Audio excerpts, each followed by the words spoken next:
काही दिवसांआधी railway police दलातील एका कर्मचाऱ्याकडनं एक फायरिंगची घटना जी आहे ती घडलेली होती आणि त्यानंतर कुठेतरी मानसिक आरोग्याचा प्रश्न देखील पुढे आलेला होता. याच प्रकरणी आता आरपीएफ कडनं एक इनिशिएटिव्ह जो आहे तो घेतला जातो आणि ज्यामध्ये मानसिक आरोग्यासंदर्भात देखील त्यांच्याकडनं मदत होणार आहे. जी एम्पॉवर ही आदित्य बिर्ला ग्रुपची एनजीओ आहे ती मदत करणार आहे. कशा प्रकारे हे सगळं होणार आहे याच संदर्भात बोलण्यासाठी माझ्यासोबत आहेत पीसी सिन्हा सर. आपण त्यांच्याशी बातचीत करूया. सर, किस तरह देखते हो आप ये जो मेंटल हेल्थनेस है इस बारे में अभी बात जो है वो शुरू हो गई है और इस संदर्भ में आप अभी काम भी करने वाले हो, किस तरह काम होगा? ये एक्चुअली जो मेंटल हेल्थ है ये अभी तक एड्रेस नहीं किया गया था. इसको ना रेलवे में इसकी कोई व्यवस्था है कि उसका कैसे इलाज हो और कैसे उसको आइडेंटिफाई किया जाए. और हम लोग रोज की वर्किंग में देख रहे हैं कि हमारे लोग काफी स्ट्रेस रहते हैं और जो ड्राइवर्स और उनके लिए कुछ हल्का फुल्की टेस्टिंग की व्यवस्था है, लेकिन इस तरह का बड़े स्केल पर कि कैसे हम अपने स्टाफ को आगे बढ़कर अपने प्रॉब्लम्स के बारे में बात करने के लिए उनको हम प्रोत्साहित करें और उस पर अगर कोई परेशानी है तो उस पर कैसे उनको आगे हम इलाज कराएं. तो हमें बहुत खुशी है कि एम्पावर की टीम हमारे साथ जुड़ी है और उसमें डिटेल्ड अच्छे डॉक्टर्स हैं, काउंसलर्स हैं जो कि हमारे स्टाफ की मदद करेंगे. सो हमें अपेक्षा है कि आशा है कि काफी अच्छा इसमें रिजल्ट आएगा. Thank you. अगर देखा जाए तो पूरे देश में भी इसका अमल आ सकेगा. अभी फिलहाल अगर देखा जाए तो कहाँ इसका अमल जो है वो हो सकेगा और ये जरूरत क्यों आन पड़ी है, क्योंकि जो घटना है, वाकया है वो घटते हुए नजर आया था, उसके बाद इसका इनिशिएटिव हुआ. ये अभी तो हम लोग यहाँ स्टार्ट कर रहे हैं बॉम्बे में और इसमें कैसा रिजल्ट आता है तो फिर हम लोग इसको कोशिश करेंगे कि वेस्टर्न रेलवे में बढ़ाएं, ताकि गुजरात पोर्शन हमारा काफी बड़ा है उसमें इसको ले जाएं और कैसा स्टाफ का रिस्पांस आता है, कैसा उनका इंटरेक्शन होता है एम्पावर की टीम के काउंसलर से, उसके बाद ही हम तय करेंगे कि और आगे इसको कितना ले जाएं. इसमें हमारे डीजी साहब भी, उन्होंने भी कहा कि हाँ ये अच्छी पहल है, इसको कोशिश कीजिए, बिकॉज अभी तक इस तरफ कोई आगे बढ़ के आए नहीं थे हम लोग. तो ये मुझे आशा है कि इससे हमें अच्छा रिजल्ट आएगा. आपको कभी ऐसा वाकया आपको नजर आया कि आपके जो एम्प्लॉय है वो कभी मेंटल स्ट्रेस में आपको लगे कि वो है और वो आपसे बात नहीं कर पा रहे हैं? तो हम डॉक्टर नहीं है और स्टाफ के साथ यही परेशानी होती है कि वो अपने साहब के सामने खुलकर बात नहीं करते अनलेस की बहुत अच्छे जान पहचान हो जाए. तो ये उस आइस को ब्रेक करने के लिए ये इस एजन्सी को लगाया गया है. सो आई एम होपफुल कि अच्छा रिजल्ट आएगा. Thank you sir. आपल्यासोबत राठोड सर पण आहे, आपण त्यांच्याशी देखील बातचीत करूया. आपकी तरफ से सर ये जो प्रोजेक्ट है, सुरक्षा प्रोजेक्ट, इसमें भी काम किया गया है. कहाँ पर इसका वर्कशॉप जो है वो होने वाले हैं और कितने जो एम्प्लॉयज़ है वो उसमें रहेंगे? देखिए, शुरुआत के लिए we will start with a batch of 50 and Saturday to Saturday follow up रहेगा. एंड एक तो वलसाड ट्रेनिंग सेंटर में स्पेशली हमारा नंदुरबार, अमलनेर, सूरत का जो एरिया है उनके स्टाफ को केटर ट्रेनिंग सेंटर वलसाड में करेंगे एंड मुंबई सबअर्बन के लिए हम जो है मुंबई में ही कराएंगे इसको. और अगर देखा जाए तो ये जो पूरा पहल है ये कहाँ तक रहना, मुंबई डिवीजन आपने बताया, पर वो डिस्ट्रीब्यूट कैसे आप करने वाले हो उसको? लाइक आई टोल्ड यू, एक सबअर्बन नॉन सबअर्बन करके इसको हम डिफ्रेंशिएट किया है. नॉन सबअर्बन पार्ट जो है वो आपका ट्रेनिंग सेंटर वलसाड में इसके क्लासेस होंगे एंड मुंबई सबअर्बन का सेक्शन है इसको मुंबई में हम करेंगे एंड 50 के बैच करेंगे from different post say select करके किया जाएगा इसमें. मतलब एम्पावर के जो काउंसिलर है वो तो आपके साथ रहेंगे, कुछ अधिकारी वर्ग है वो इसमें पार्ट लेने वाले हैं? नहीं, मतलब इसमें तो जितने भी आरपीएफ के अधिकारी हैं वो तो सारे ही इसमें पार्टिसिपेट करेंगे. आपल्यासोबत परवीन शेख पण आहे, आपण त्यांच्याशी बात करूया, बोलूया. एकूणच एम्पावर संदर्भात त्यांच्याकडनंच हा सगळा इनिशिएटिव्ह जो आहे तो पुढे घेण्यात आलेला होता. किस तरह देखते हो मैम और कैसा ये पूरा सुरक्षा प्रोजेक्ट है वो रहने वाला है? सो फर्स्टली हम इसको इंडिया बिल्डिंग की तरफ से देखते हैं कि एम्पावर और Aditya Birla education trust is committed to support the Indian government, the Indian officials to take care of the mental health. बहुत ज़रूरी आप जानते हैं. ओके, तो हम कैसे इसको देखते हैं कि मेंटल हेल्थ प्रॉब्लम कब बनता है, जब उसको प्रिवेंट नहीं कर सकते हैं, है ना. तो पहले तो हमको फोर्स में, आरपीएफ में, वेस्टर्न रेलवे में हमको अवेयरनेस स्प्रेड करना है. हम कार्यशाला लेंगे हर सैटरडे को, जैसे सर ने बताया, उसमें हम उनके बैचेस में लोगों को बताएंगे कि मेंटल हेल्थ क्या है, प्रिवेंट कैसे कर सकते हैं, रेड साइन उसके रेड फ्लैग्स क्या होते हैं, आप कि वो मेंटल इलनेस ना बने। तो पहले तो हम उनको वो वर्कशॉप कराएंगे बैच में, साथ साथ में हम उनको वेलनेस कॉल्स करेंगे। हमारे जो मनोवैज्ञानिक है जो हमारे हेल्पलाइन पे बैठते हैं वो कॉल करेंगे उनका हाल चाल पूछने के लिए। कभी कभी लोग बोलते हैं ठीक है, लेकिन मनोवैज्ञानिक समझ जाएगा कि ठीक है कि नहीं है, तो उससे उनको सपोर्ट मिलेगा।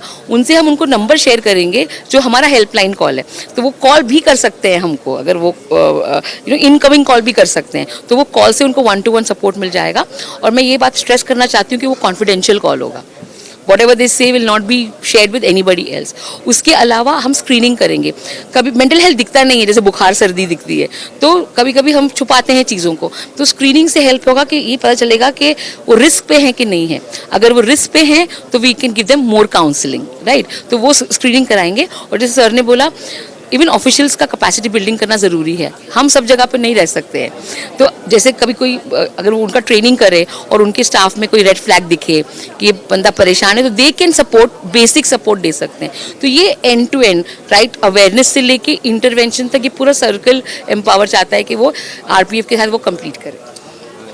Thank you. तर एकूण बघायचं तर मानसिक आरोग्य ही काही जखम नाही आहे जी काही आपल्याला जसं मॅमनी सांगितलं की ती दिसेल, मात्र समुपदेशन असेल, कार्यशाळा असेल, ह्या सगळ्या घेऊन हा प्रश्न जो आहे तो देखील मार्गी लागू शकतो आणि त्यासाठीच एम्पावर जी आहे ती पुढाकार घेताना पाहायला मिळते।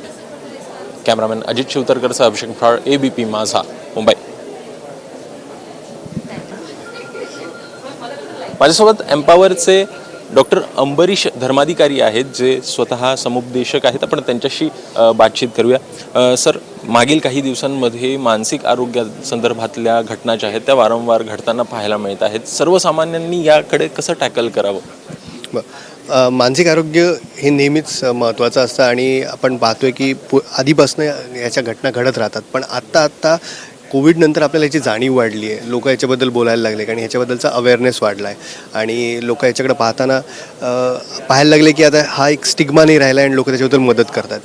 त्याच्यामुळं त्याचं काळजी घेणं हे खूप गरजेचं आहे।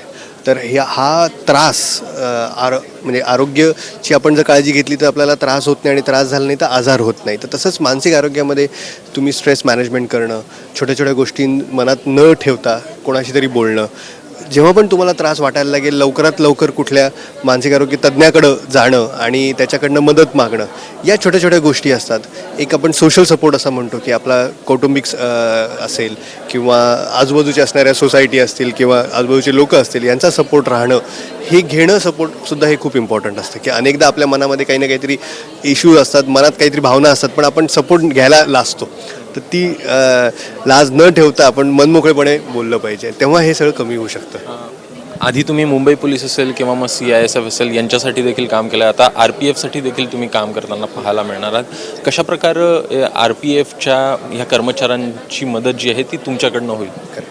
तर रेल्वे प्रोटेक्शन फोर्स आपल्याला जसं माहिती की रेल्वे 24 तास चालते आणि त्यामुळे यांचं कामसुद्धा 24 तास चालतं, त्यामुळं अत्यंत त्रास त्यांना सहन करावा लागतो आणि आपण रेल्वेत प्रवास केलेलाच आहे। सारखं काही ना काहीतरी प्रॉब्लेम घडत असतात आणि त्यांना कोण ना कोणतरी स्ट्रेसफुलमध्ये सिच्युएशनमध्ये राहावं लागतं। त्यावेळेसाठी आपण त्यांना सर्वात पहिल्यांदा त्यांचे वर्कशॉप घेत आहोत की जेणेकरून अवेअरनेस क्रिएट करतो, मानसिक आरोग्य काय आहे याच्याबद्दलची एक संज्ञा त्यांना समजून देणं हे गरजेचं आहे। त्याच्यानंतर आमच्या हेल्पलाईनतर्फे त्यांना एक कॉल्स जातील की ज्याच्यातून त्यांना एक आपण वेलनेस कॉल म्हणतो की त्यांची विचारपूस केली जाईल आणि सोबत त्यांना कॉन्टॅक्ट करण्यासाठी किंवा कुठलाही आजार असेल किंवा काही त्रास असेल तर ते घेण्यासाठी त्यांना एक हेल्पलाईन नंबर पण दिला जाईल ज्यातून कॉल करता येईल। याच्यानंतर आम्ही सर्वांचं मेंटल हेल्थ स्क्रीनिंग करणार आहोत की ज्याने काही प्रश्न विचारून त्यांच्या ही सायंटिफिक असेसमेंट असतात की ज्याच्याने आपल्याला कळतं की जर कोणाला ॲट रिस्क आहेत का, की यांना मानसिक आरोग्याचा त्रास होण्याचा रिस्क आहे का, तर ज्यांना जास्त रिस्क आहे त्यांना आपल्याला काउन्सिलिंग प्रोव्हाइड करता येतं।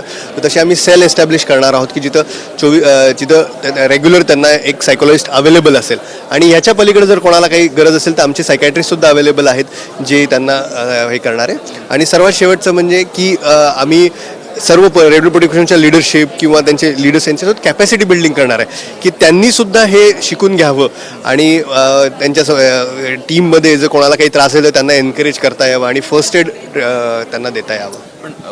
सॉरी, प्रश्न असा आहे की एक मित्र म्हणून मी खूपशा गोष्टी ज्या आहेत ते माझ्या मित्रांना सांगू शकतो, पण अशात एखादी जर NGO असेल ती पुढे येत असेल किंवा एक अननोन व्यक्ती माझ्याशी संवाद साधत असेल तर त्याला आपलंसं करून त्याची प्रश्न जे आहेत ते तुम्ही कसं करणार आहात, ती कला कशी काय आत्मसात? बरोबर. तर हे दोन्ही तर्फे असतं. कधी कधी असतं की आपण मित्राशी मनमोकळे बोलतो, पण जेव्हा आपल्याला स्वतःचा मानसिक आजार आहे तेव्हा आपल्याला वाटतं की मित्राशी बोलू नये कारण की तुम्हाला कमी समजेल, किंवा घरच्यांशी सांगू नये कारण की असं वाटेल की घरच्यांना वाटेल की हा आजारी झाला तर आपलं कसं होणार. त्यामुळं अनेकदा लोक आपल्या जवळच्या लोकांना हे सांगू इच्छित नाही कारण त्यांना कुठेतरी कमीपणाची किंवा एक असं वाटतं की यांना त्रास का द्यायचा. तर त्यावेळेस उलट त्रयस्थ लोक जास्त सेफ वाटतात आणि आमचे सायकोलॉजिस्ट यासाठी सायकॅट्रिस्ट सायकोलॉजिस्ट हे ट्रेंड आहेत अशा परिस्थितीमध्ये हँडल करायला, त्यांना आपलंसं करून घ्यायला, त्यांना एक तो आपण रॅपो बिल्ड करण्यासाठी आणि तो जो एक त्यांच्यासाठी रेझिस्टन्स असेल किंवा त्यांना जे मनामध्ये जी या भावना असतील की कसं बोलू, तर ते कसं बोलून घ्यायचं यासाठी पण ट्रेनिंग असतं. तर यासाठी सर्व तत्पर आहेत आणि ट्रेंड असल्यामुळं या गोष्टीचा त्रास होणार नाही. एकूण RPF असेल, मुंबई पोलीस असेल किंवा CIF असेल, यांच्याकडे सगळ्यांकडे वेपन आपण बघत असतो. ते हँडल करण्यासाठी मानसिक आरोग्य हे किती महत्त्वाचं आहे असं तुम्हाला वाटतं? आय थिंक हे तर खूप महत्त्वाचं आहे. म्हणजे मुंबई पोलीस, CISF, RPF या सर्वांचे प्रोटोकॉल्स पण असतात की वेपन हँडल करण्यासाठी त्यांचे काही सेट प्रोटोकॉल असतात, त्यांच्या त्या प्रोटोकॉल्स आहेत. तर त्याच दृष्टिकोनातून आम्ही येत आहोत की पुढं असं काही कोणाशी आजार आला तर त्याला वेपनसाठी अनफिट केलं जातं. तर हा एक्स्ट्रीम लेवल झाली, त्याच्यापर्यंत पोचूच नये. आणि जे कोणी वेपन हँडल करतात त्यांच्या मानसिक आरोग्याचा त्यांना त्रास व्हायला लागला, जर स्ट्रेस यायला लागला तर त्याच्या आधीच आपण कसं त्यांना रोखू शकतो आणि त्यांच्या मानसिक आरोग्याची आपण काळजी घेऊ शकतो की जेणेकरून ते त्यांची ड्युटी 100% व्यवस्थित करू शकतात. कारण की ते फिजिकली ट्रेंड आहेत, ते वेपनमध्ये ट्रेंड आहेत, ते लोक काम करण्यामध्ये ट्रेंड आहेत, पण अनेकदा लोक आपल्या मानसिक आरोग्य सांभाळण्यात ट्रेंड नसतात. तर त्याच्यासाठी आम्ही मदत करू इच्छितो. थँक्यू. हे होते अंबरीश धर्माधिकारी, ज्यांच्याकडनं स्पष्ट करण्यात आलेलं आहे की एकूणच RPF मधल्या काही अडचणी आहेत ज्या मानसिक आरोग्यासंदर्भातल्या आहेत ते त्या सॉल्व्ह करण्यासाठी देखील पुढे येताना पाहायला मिळतील. कॅमेरामॅन अजित शिवतरकरसह अभिषेक मुठाळ, ABP माझा, मुंबई. ABP माझा, उघडा डोळे बघा नीट.